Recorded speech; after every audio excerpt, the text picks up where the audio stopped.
Kunjabi Hari Jaya Radha Kunjabi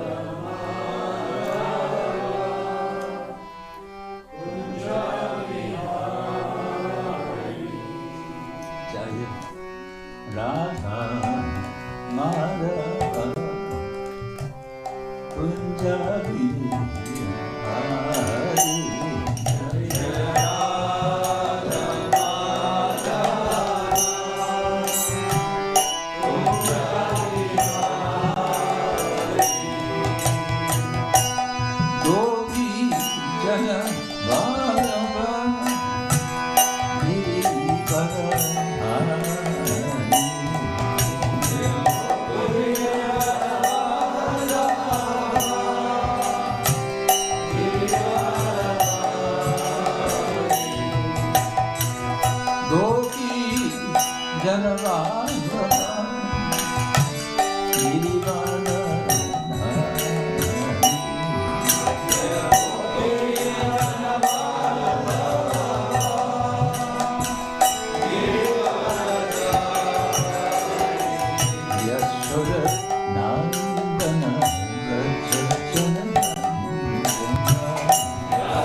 Hare Krishna,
Subhadra Baladeva ki Prantaraja Srimad Bhagavatam ki Gaura Premanande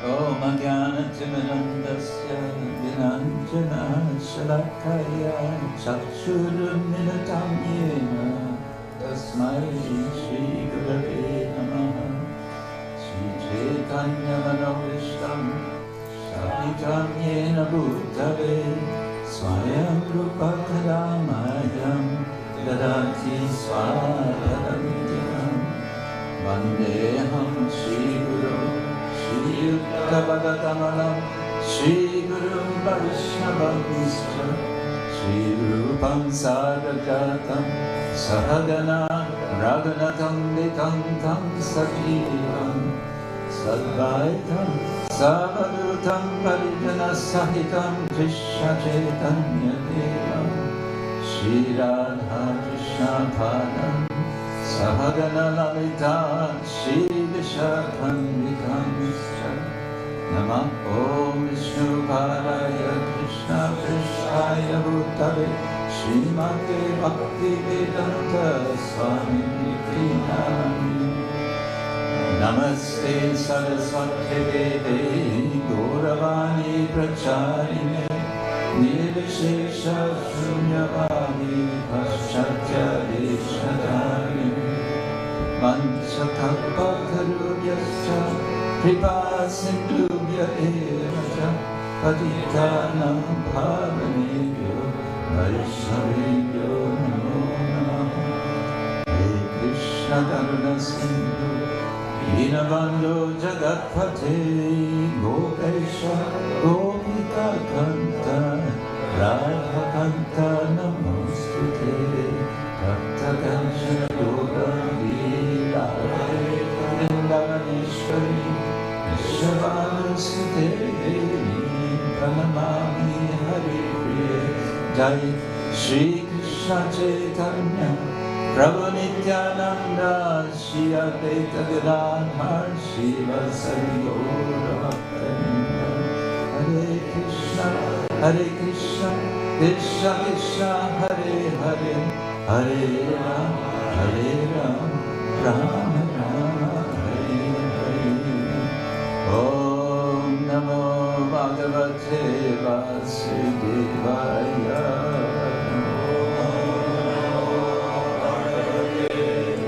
Vasudevaya Om Namo Bhagavate Vasudevaya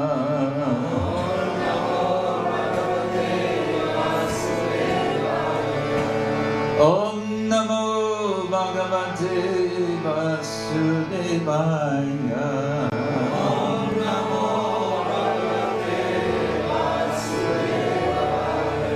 Narayanam Namaskritya Naram Chaiva Narottamam Devim Saraswatim Vyasam Tato Jayam Giraye Nashta Kaishvavagreshu Nityam Bhagavata Sevaya Bhagavad-uttama Shoke Bhaktir Bhavati Naishtiki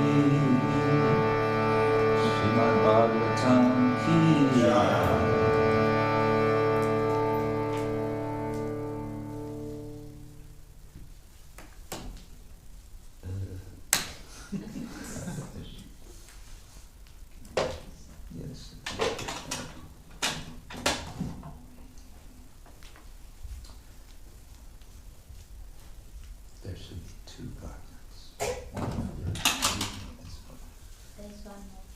There is one. Oh, it's waiting for when he starts to speak. Oh, no.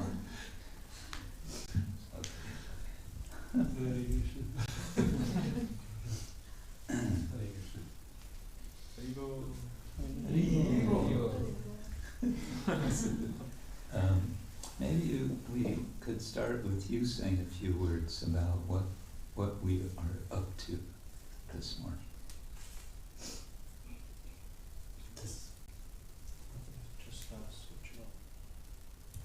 Hare Krishna. Hare Krishna. Thank you very much, Maharaj. Actually, we have particularly positioned and chosen this day to launch a little bit of a new initiative here at the Zurich Temple, and because we knew you were going to be present here for today, we thought this was a very auspicious occasion to begin what we have called Scientific Saturdays. We'll talk a little bit more about what we hope to accomplish through these Bhagavatam classes. But I'd first just like to give my appreciation and thanks to the temple devotees here. First of all, Damodar Prasad, who was willing to entertain the idea of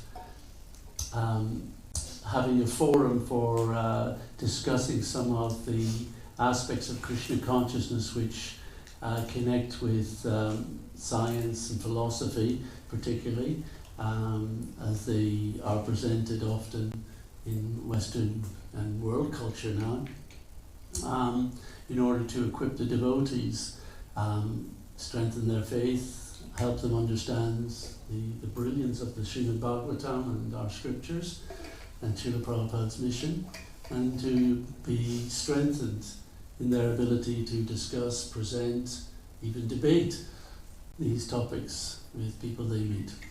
So Damodar Prasad took it to the temple board here, and they very kindly gave some encouragement. There was a session that we had with Govinda Prabhu and Bhakta Lucas, and in that we discussed what would be the best forum for this. And we have to credit Govinda for what I took as a rather brilliant, inspired suggestion, that we find a place within the Bhagavatam schedule, and perhaps Saturday mornings every 2 weeks. This is a Bhagavatam class that we will study the Bhagavatam, but we will look at verses particularly pertinent to these topics, and then open it up for discussion. So today is the launch of this initiative, so we hope that it will be a regular feature every 2 weeks on the Saturday morning Bhagavatam class. I'll talk more about the content, but now we should pass back to Maharaj for to launch us into the Srimad Bhagavatam. It's officially open. It's officially open. Cut the ribbon. A ribbon cutting. Okay. Well, without further ado, we will proceed. And Akhandadhi Prabhu has selected for us a especially relevant verse for this launching. This is Canto 1, Chapter 2, Divinity and Divine Service, and this is text number 20, so we can chant together.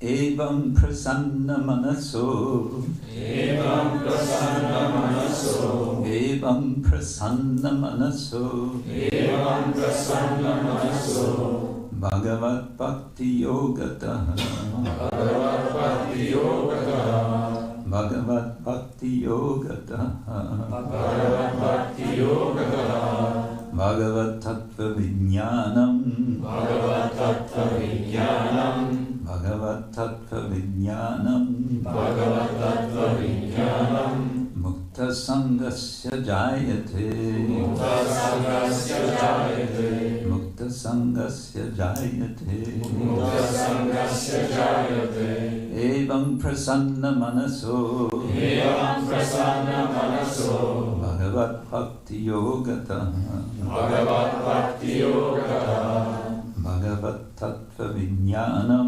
bhagavat-tattva-vijñānaṁ, mukta-saṅgasya jāyate, mukta-saṅgasya jāyate, evam prasanna-manaso, evam prasanna-manaso, bhagavat-bhakti-yogataḥ, bhagavat-bhakti-yogataḥ, bhagavat-tattva-vijñānaṁ, bhagavat-tattva-vijñānaṁ, mukta-saṅgasya jāyate, mukta-saṅgasya jāyate, evam prasanna-manaso, evaṁ prasanna-manaso, bhagavat-bhakti-yogataḥ, bhagavat-bhakti-yogataḥ, bhagavat-tattva-vijñānaṁ, bhagavat-tattva-vijñānaṁ, mukta-saṅgasya jāyate, mukta-saṅgasya jāyate, evaṁ prasanna-manaso, evaṁ prasanna-manaso, bhagavat-bhakti-yogataḥ, bhagavat-bhakti-yogataḥ, bhagavat-tattva-vijñānaṁ, bhagavat-tattva-vijñānaṁ, mukta-saṅgasya jāyate, mukta-saṅgasya jāyate,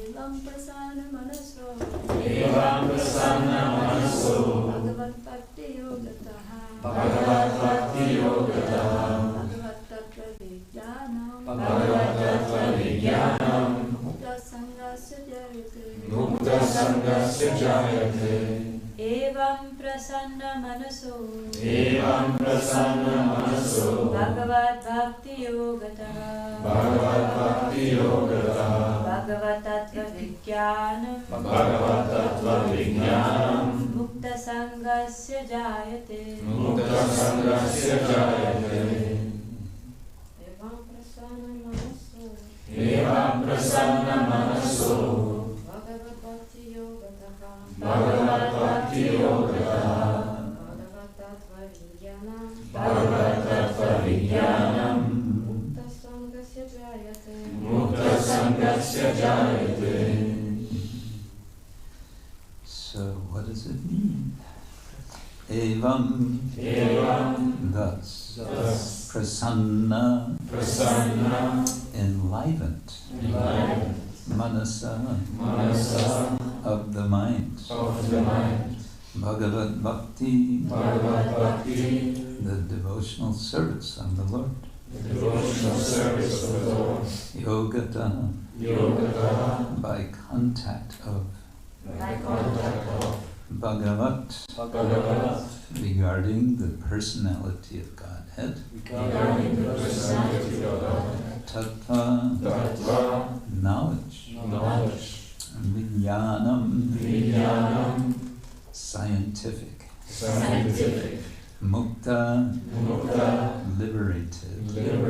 Saṅgasya, of the association. Of the association. Jāyate, becomes effective. Becomes effective. Translation and purport by His Divine Grace, A.C. Bhaktivedanta Swami, Srila Prabhupada Ki Jai. Translation: thus established in the mode of unalloyed goodness, the man whose mind has been enlivened by contact with devotional service to the Lord gains positive scientific knowledge of the personality of Godhead in the stage of liberation from all material association. Purport: in the Bhagavad Gita 7.3, it is said that out of many thousands of ordinary men, one fortunate man endeavors for perfection in life. Mostly men are conducted by the modes of passion and ignorance, and thus they are engaged always in lust, desire, hankerings, ignorance, and sleep. Out of many such man-like animals, there is actually a man who knows the responsibility of human life and thus tries to make life perfect by following the prescribed duties. And out of many thousands of such persons who have thus attained success in human life, one may know scientifically about the personality of Godhead, Sri Krishna. In the same Bhagavad Gita, 1855, it is also said that scientific knowledge of Sri Krishna is understood only by the process of devotional service, bhakti yoga.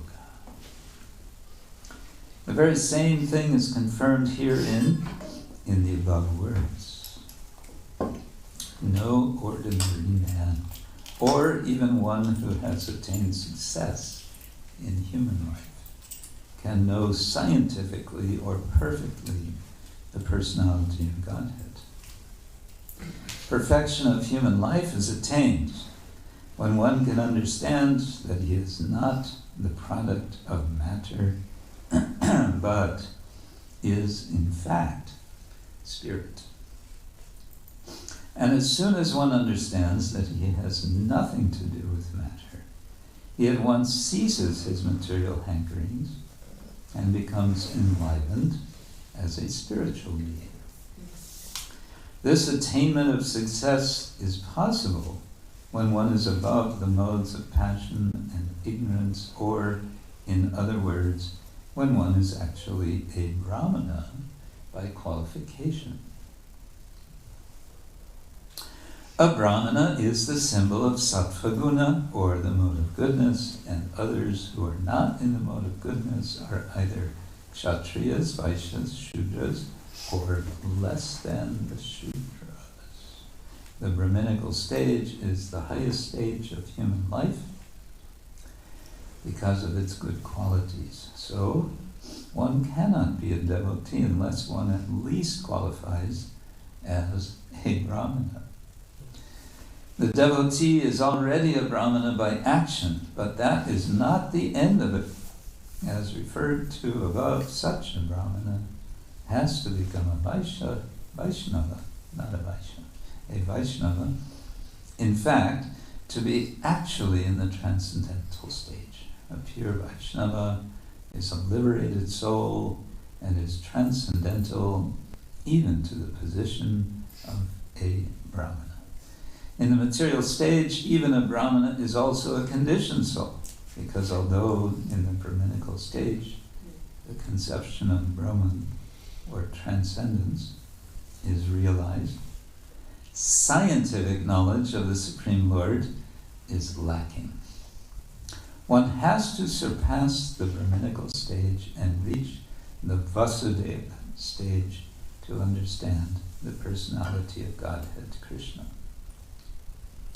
The science of the personality of Godhead is the subject matter for study by the postgraduate students in the spiritual life. Foolish men or men with a poor fund of knowledge do not understand the Supreme Lord, and they interpret Krishna according to their respective whims. The fact is, however, that one cannot understand the science of the personality of Godhead unless one is freed from the contamination of the material modes, even up to the stage of a brahmana. When a qualified brahmana factually becomes a Vaishnava in the enlivened state of liberation, he can know what is actually the personality of Godhead. And so ends Srila Prabhupada's purport. The verse again, thus established in the mode of unalloyed goodness, the man whose mind has been enlivened by contact with the devotional service to the Lord gains positive scientific knowledge of the personality of Godhead in the stage of liberation from all material association. I'll just say a few words saying something about the context within this chapter of this verse. And maybe I'll say something about the word science, but then I think Akhandadhi Prabhu has a lot to tell us about the word science and how it's understood. So, briefly, the word evam in the beginning of the verse is a signal that this is a continuation of what's been said before. Evam, thus. So there's been an explanation by Sutta Goswami of devotional service. He's basically giving a compact, kind of what I like to call a quick start edition, a quick start instruction on devotional service. We were speaking about how the nectar of instruction is a quick start guide. So this is also a quick start guide, although it's more, we may say, more philosophical in the sense it's analyzing how the process develops. And it's in this particular section of this chapter identifying in terms of overcoming the modes of nature. And so the previous verse says, tada, then, which suggests also there's something before this, then, tada, rajas tamo bhava kama lobha dayas chaye cheta etair anavidam stitam sattve prasidati, as soon as irrevocable loving service is established in the heart. So that's stitam, fixed, standing. Established in the heart, the effects of nature's modes of passion and ignorance, such as lust, desire, and hankering, disappear from the heart. Anavidham. Then the devotee is established in goodness, stitam sattve, and he becomes completely happy, in Prabhupada's translation. Prasidati, thus becomes fully satisfied. We could back up further, maybe one verse, because we chant this typically when we start every Bhagavatam class, Nashta Prayeshva Vadmreshu Nityam Bhagavata Sevaya Bhagavad-Yuttama Shloke Bhaktir Bhavati Naishtiki. And I can't resist to make a footnote point here, but Prabhupada's translation, by regular attendance in classes on the Bhagavatam and by rendering of service to the pure devotee, all that is troublesome to the heart is almost completely destroyed, and loving service unto the Personality of Godhead, who is praised with transcendental songs, is established as an irrevocable or irrevocable fact. The beginning line, by regular attendance in classes on the Bhagavatam. This was sharply criticized by someone who I won't mention as being a complete speculation on the part of the BBT editors, not knowing that this is what Prabhupada originally wrote. So they were simply the editors were simply recovering what Prabhupada had originally put, and which the early editor had decided was maybe a bit too much or whatever. So that's just a little plug for BBT editing program. But the point is that it's emphasizing that there is a process, and this process, integral to this process of establishing naishtiki bhakti, fixed bhakti, is hearing the Bhagavatam when nityam, which can mean forever, or it can mean regularly. Nityam can mean just regularly. So, nityam bhagavata sevaya.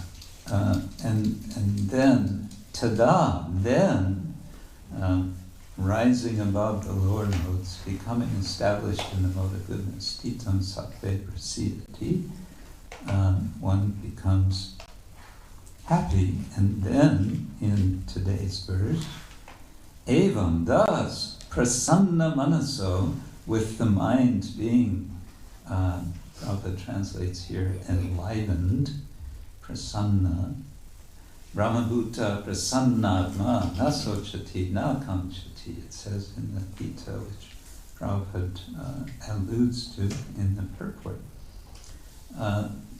Then there is, what is the result of this? Bhagavat-tattva-vijñānaṁ. And the word vijñānam, we know jnana means usually translated knowledge.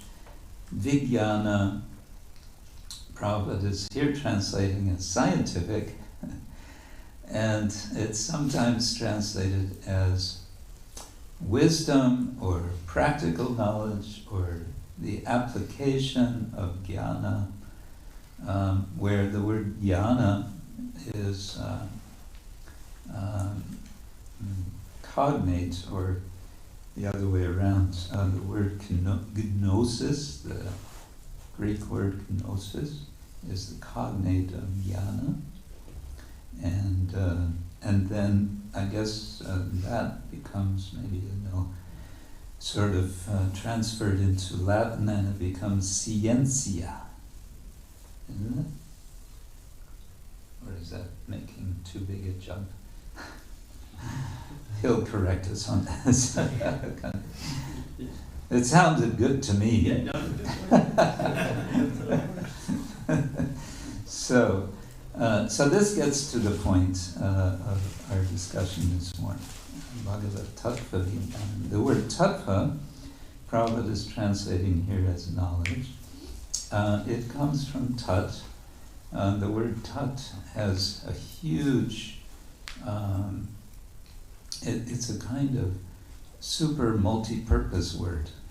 Literally it just means that, but it's used in Sanskrit in a number of ways. And it's with this ending tva, it becomes an abstract noun, which makes it thatness.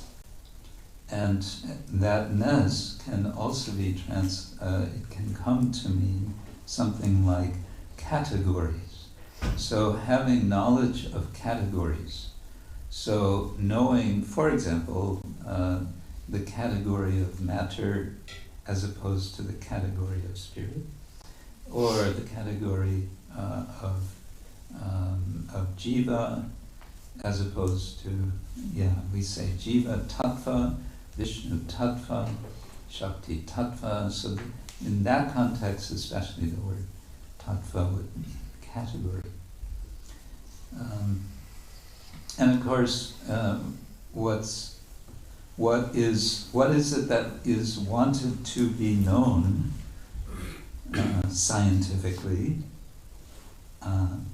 in terms of category? It's Bhagavan. That person who is the possessor, Van or Vant, of Bhagas, the shareholder. God is the supreme shareholder. He owns all the shares. All the shares of wealth, strength, fame, beauty, knowledge, and renunciation. That's God. That's the definition of God. And as a result, mukta-saṅgasya jāyate, Prabhupada translates jāyate as becomes effective. And I'm fairly sure this is from the verbal root ji, which is to be victorious, and it's causative, so it's causing to be victorious. If one is following this practice of bhakti, there is a result, and I think this is where the notion of science, as we use it generally in modern English, and Prabhupada's understanding, our understanding of science, come together. When we do X, there will be Y result. At least this is one important aspect of our understanding of spiritual science. But maybe I get it all wrong, in which case we'll have the correction. So I'll stop there, and now it's your turn. Hare Krishna. Hare Krishna. Thank you very much, Maharaj. So I'm going to, I think a lot of what you said helps to set the scene for what we hope to achieve through these Bhagavatam classes. This is exactly what we're talking. We're talking about the science of Krishna, the science of understanding the soul, ourselves. Hare Krishna.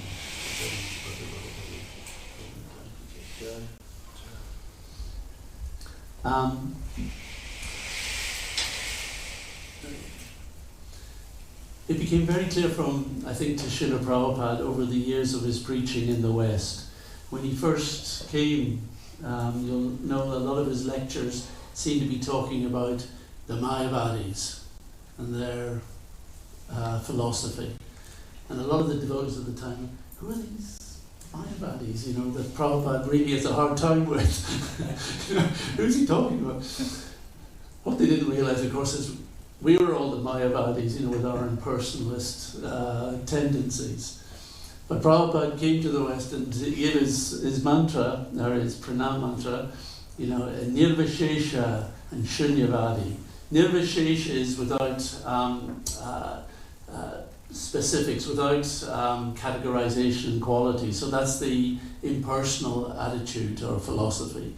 Shunyavad, emptiness philosophy. It's often applied to Buddhism, but it's also physicalism. It's also material idea that there is no God, there is no other existence other than the physical. We're just here, and so that everything comes from nothing. That's Shunyavad. So it is very clear that in Prabhupada's latter years of his preaching with us, there was a change of focus.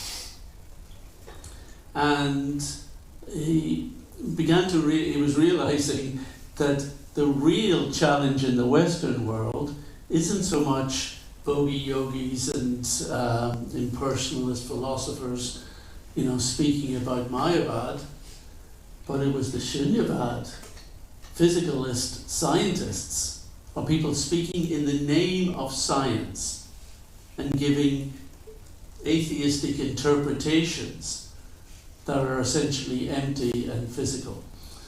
So Prabhupada recognized that was the challenge and perhaps the largest stumbling block for people to easily accept the message of Krishna consciousness.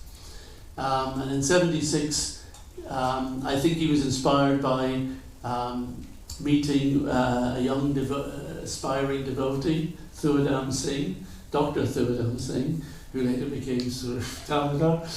And Prabhupada spent many hours with him discussing scientific subject matters. And it was in 1976 that Srila Prabhupada established the third of his three organizations. There were three institutions set up by Srila Prabhupada. Obviously, ISKCON. The other one that's independent is the BBT. And the third one that's independent and is meant to stand on its own is the Bhaktivedanta Institute, formally incorporated with its own directors, separate from ISKCON, in order to carry out the particular mission of discussing and presenting issues of the Srimad Bhagavatam in relationship to modern science and philosophy. So that was in 76. So Prabhupada had sort of Damodar, and a call went out to the whole of ISKCON. Send us your PhDs, send us your scholars. And two more PhDs turned up. That was Madhava and Sadhapurta Prabhus. But two other MAs, Jnanadas and Bhakti Tirtha. So those five became the core of the Bhaktivedanta Institute when it was established in 1976. And in 1977, during the final month of Prabhupada's presence with us, there was a conference held in Vrindavan, the Life Comes from Life conference. And the devotee Sadhaputta and Swarup Damodar would be down there dressed in their suits, making presentations. And many very eminent scholars, scientists and professors had come to take part in this in the holy place of Vrindavan at the Krishna Balaram temple, only recently opened. So, but Prabhupada would require the devotees to come to his room every day in the evening and give a report on the conference. What did they say? And what did you say? How did you deal with that? So Prabhupada was very eager to see this, the Bhaktivedanta Institute established. And I was fortunate to have spent a little time with Swarup Damodar, later Maharaj, but more with Sadhaputta Prabhu when he came to study at the Cavendish Laboratory in Cambridge. He got a posting there in 1983, 84, I think it was. This Cavendish Laboratory is famous. That's Crick and Watson's DNA place. You know, so this is a major stronghold of physical kind of science. But Sadhaputta was studying there under Professor Brian Josephson, who was actually very interested in consciousness as possibly non-material, but it was very much a lone voice at the time. So anyway, and later on in the 90s, I was part of the work for the TOVP when we were planning the exhibits and models and things with Sadhaputta. So in recent years, it hasn't seemed that the BI has been very active. I think after the 90s into the thousands, it seemed that the energy of the BI and its output had really dwindled. It wasn't completely, there were still individual devotees and initiatives happening. And in the UK, we decided to form our own little band of devotees. We had 7 PhDs and PhD students from different biology, neuroscience, astrophysics. We formed what we call the Science and Philosophy Initiative, because we didn't think we were good enough to be the PI, or we didn't know how to go about being the PI, so we just thought, well, we're the Science and Philosophy Initiative. And we had some very interesting programs, and even had a session at Oxford University, the physics laboratory, involving Stuart Hameroff, who's one of the world kind of experts, you could say, on consciousness, and Sir Roger Penrose, one of the top, he's a Nobel laureate now in physics and mathematics. So they came, we got to hang out with them, go for pizza, and discuss, various ideas. So we had our little kind of operation going. And from that, we developed what has come to be known as the Atma paradigm, which was intended as a philosophical framework by which we could explore the topics of consciousness, life, what is matter, how consciousness and matter interact, and what that means in biology and physics and even cosmology. So, but we were just a little group on our own. The real progress came when we joined forces with the Bhaktivedanta Institute in Gainesville, which at the time was, their main focus was preserving Sadhaputta's legacy and particularly bringing all his books back into publication. And they've done a brilliant job going through editing, compiling, and producing all the titles. And archiving. And archiving. And and archiving all his materials. So they had a very nice, tight group of very dedicated devotees, led by Brahmatirtha, who had never given up on his mission of Bhaktivedanta Institute, despite the fact that he does so much else for the world of ISKCON and devotees. But this has always been, his main kind of, he knows that it was so important to Srila Prabhupada. So we joined together, and in 2019 we arranged a conference, Consciousness and Science, and basically we put out a call to the whole world of devotees. Anyone who's interested in the issues of science and philosophy, please take part. Tell us what you're interested in. Tell us what you'd like to contribute. Can we bring together devotees, create connection, create communication, even create collaboration of work? And we had 50 scientific devotees of PhDs and MAs, seriously qualified devotees, took part in that conference. Now we've probably got over 100, and we have working groups. Just last weekend we had our, we call our neuro group, which is 30 PhD students working in neuroscience and biology and so on, coming together to discuss very detailed, intricate matters arising from the Bhagavatam, and looking at other scriptures as they can be confirmed by the Srimad Bhagavatam, and exploring very interesting aspects of what the brain does, how we understand it in terms of our Sankhya philosophy, how the Bhagavatam can actually illuminate so many of the problems that exist in science. The general message is that the scientists have got it sorted. Consciousness is just a product of the brain. It's, we've got life sorted. We know about genetics, It's all settled. There's absolutely no need for you to think about anything beyond this world, this physical world. There's no need. You don't need God. You don't need, spirit. You don't need anything. We've got it all sorted. That's the message. That's the message that Prabhupada wanted to hit. Because it ain't true. They actually haven't got anything on it. That's the shocking bit. Every question, every big question about existence and reality is wide open.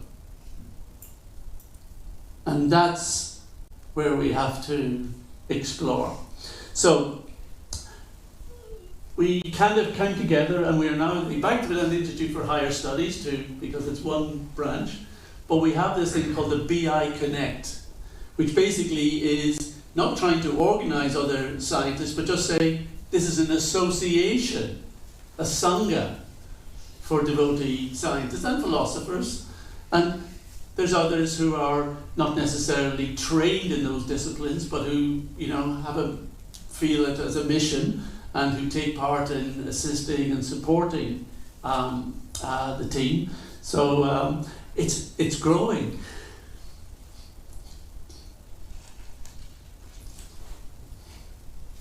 I mean, there's been nothing like this in the BI, since.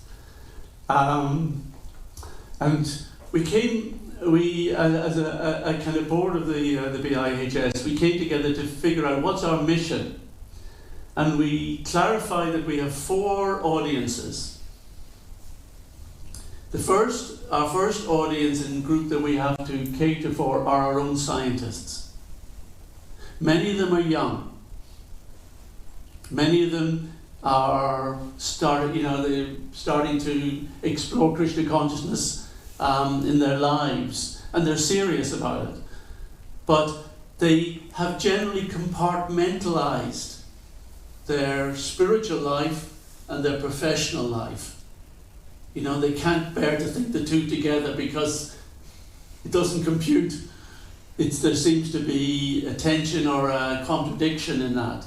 So what we're trying to show them is that no, you can embrace the fact that you're a scientist and a devotee, because there isn't a contradiction.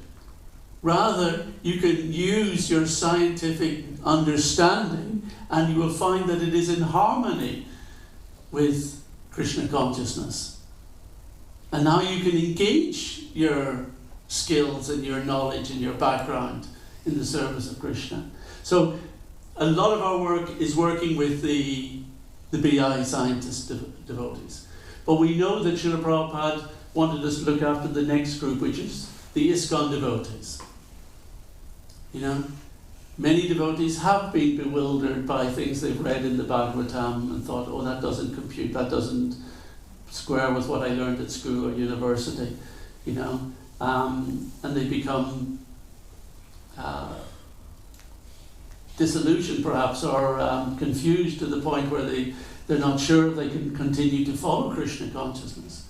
And that's you know, so tragic. So we have to help the devotees in that respect. Help understand that you don't have to twist your mind to start believing something that's really weird. Everything the Bhagavatam says can be substantiated, and it can be understood and appreciated. But it may need a little help and a little guidance, as so much of what the Bhagavatam says needs guidance. And so we hope that we can increase faith. We hope that we can actually help appreciation of the Srimad Bhagavatam. You know, all those sections when you come to, you just kind of flick through Sankhya philosophy, you know, yeah, let's move on to the pastimes, you know, the bit that you think, yeah, no idea what that means, but anyway, keep going. Actually, there's some incredible passages, some incredible insights that we will hope to bring out to you in these sessions within the Bhagavatam, just to show you how brilliant a treatise on physics, on science, and everything that the Bhagavatam is. So the third group is the public. We want to reach the broader public. We need publications that mean something to them.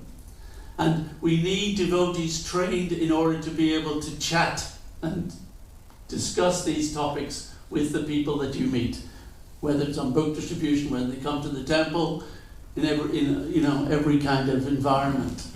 We need to help you understand the simple points that you can present to help others develop faith in Krishna. And the fourth group is the academic world. Obviously, we need to have some influence there. And that's not an easy world to deal with.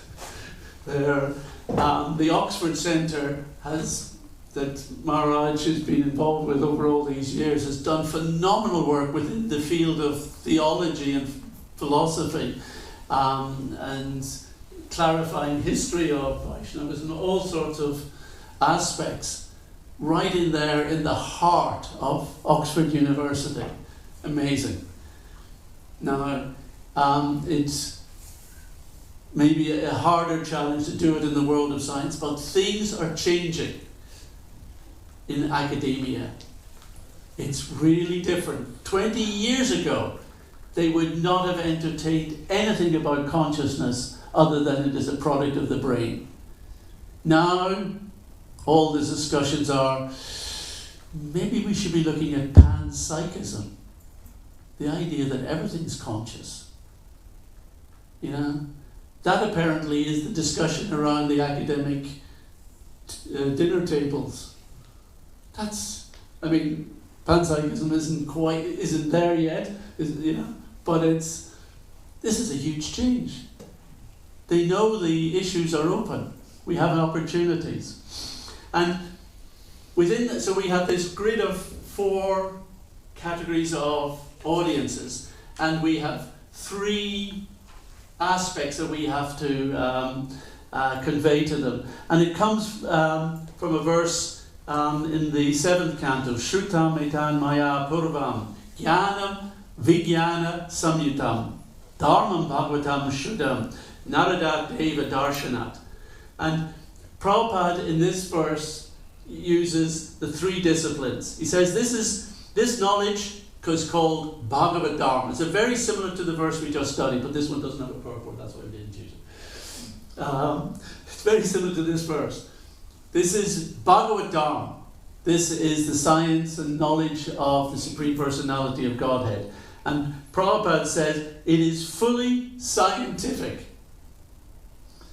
And it is based on logic and philosophy. And free from all material contamination. It shouldn't. So Prabhupada brings these together, the theology